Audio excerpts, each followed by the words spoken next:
In front of me is Honor 600 Pro, and today I would like to show you how you can turn on or off easy mode.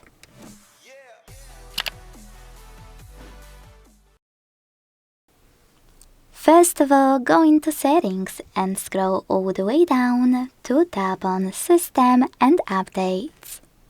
Here you can select Simple Mode and tap on Enable to activate it.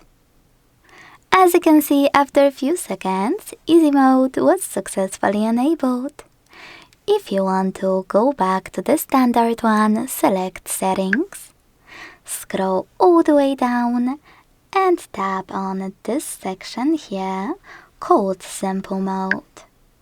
This way you can exit Simple Mode option and confirm your choice in the pop-up.